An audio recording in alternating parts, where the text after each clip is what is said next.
In this part, I will choose 3 out of the 12 network agriculture and protocol labs to complete. So I choose lab 1, lab 2, and lab 12. Okay, when we go to lab 1, Cisco UCS Platform Enumerate is a unified computing system with integrated network, storage, management, and of course server platforms. You have a management infrastructure that simplifies structured deployment, monitoring, and operation of your server.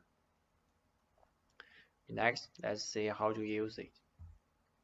First of all, you can click on those 2 websites to download, and the following 5 websites teach you how to use them.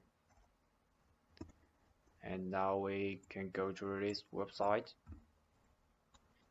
And by the way, you can also use Azure Lab to finish Lab 1 and Lab 2, which is more convenient. But maybe I'm in China, so the website is very slow for me, so I need to install it on my computer. So we'll go to the website, and you can click here to download the. And then first, you need to use your email to log in.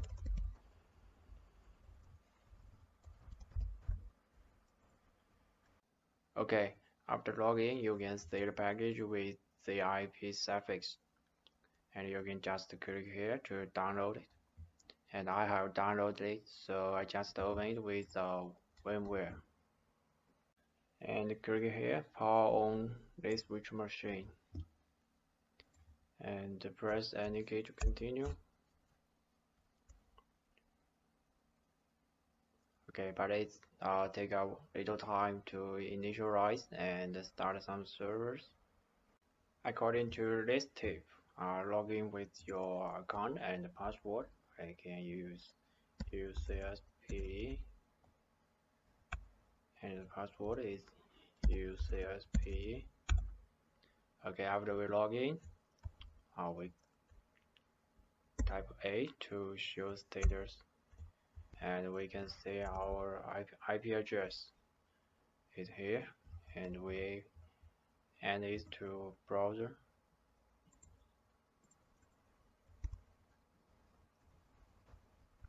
Okay, when we see this site, it shows that the configuration is correct. We can use UCSP normally, and then first, we click equipment. You can see many type of hardware, and each has a default set of hardware. And if you are not satisfied, you can manually add something. And first, click add, and just type the name and choose the company, then click add. Then we go back to the first page and click here to log in.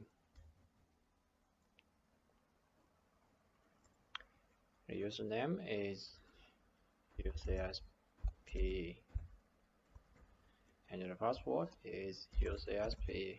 Okay, we log in. The first thing is optimizing the Cisco UCS Manager interface. UCS Manager is used to geographically manage a Cisco UCS domain. There is an option menu that can help streamline a number of interface options. If you navigate up to the option button from toward of the top of the UCS Manager, you will find a number of performance that can be tweaked. I turn off all of them except for the first one, confirm detection. I wish that confirm successful options would just become let me know which stuff fails instead. And feel free to check more boxes than just the first one if you feel that you are going to make a mistake which UCS Manager. The other change I will make to the session, and I turn on the automatically reconnected. then click OK. If you are looking to use WinVS NSX along with Cisco UCS, there are a few physical changes that must be made in order to support the large frame size used with VXLAN and STT. Click LAN and Quality of Service System class. In order for the fabric interconnects to pass around jumbo frames, means any frame with a payload beyond 1500 bits. You will need to add the appropriate priority within the Quality of Service System class section. I'm passing all LAN traffic over the best effort priority. As such, I have added the MTU value for the best effort priority to allow the largest jumbo frame possible. It's 9216 bits. In order to associate unique templates to the correct quality of service priority, we will need a policy.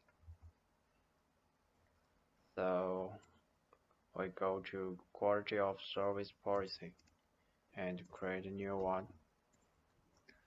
The name we can give test, and the priority the same priority you already just in the quality of service system class.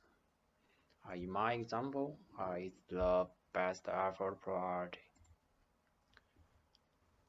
This one use 10 gigabits, and the rate use line rate to avoid any constructions on boundwise for link.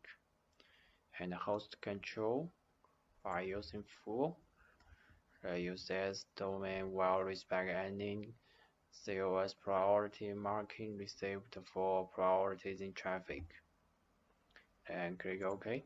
The final step is to add a unique template with the quality of service policy and adjust the MTU size. Okay, we click the unique template and create a new one. Give the name is test, and then is set the MTU value to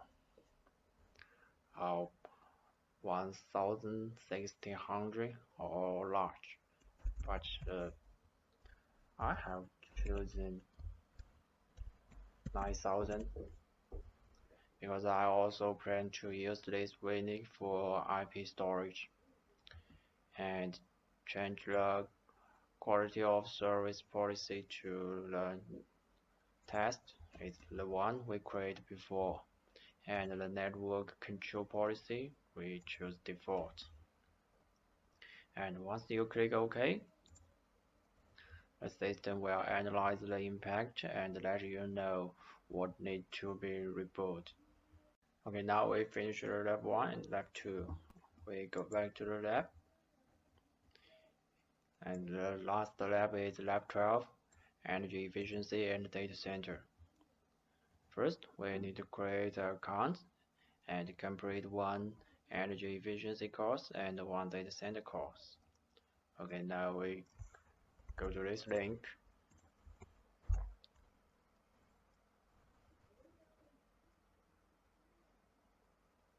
Okay, the first thing is register account.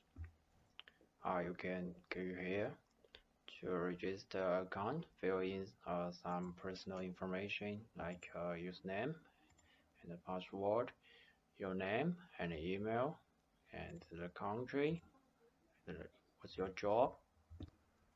After that, we use my account to log in. Okay, after we log in, we click course catalog. So in this, we need to learn energy efficiency course and data center course. So we open those two courses. As we can see, this type, I choose active energy efficiency use with control in energy efficiency course, and an overview of data center physical in data center course. Okay, then we get into this course. Through the course contents, we can see what we need to be done. First is the course overview, which introduces what we will learn in this course. And the second is online course. You will hear a teacher explain the content of the PowerPoint. The teacher pronunciation is very standard and smooth. After class, you will be given a certificate. And you also use course assignment to check how much knowledge you have understood in this course. There are 10 multiple choice questions. You can try again and again till you get all the answers right. And the last is course is a reference material. It's a test of PowerPoint implemented by the teacher, and if you don't understand something, you can check it here. The last thing is to see my certificate. Here's two certificates.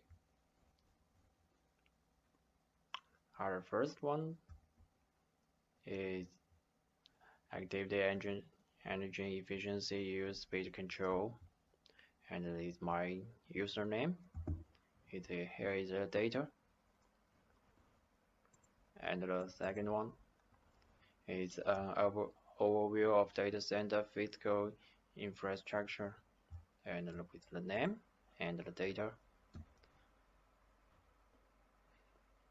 Okay, here I finish the third part. Thanks for your watching.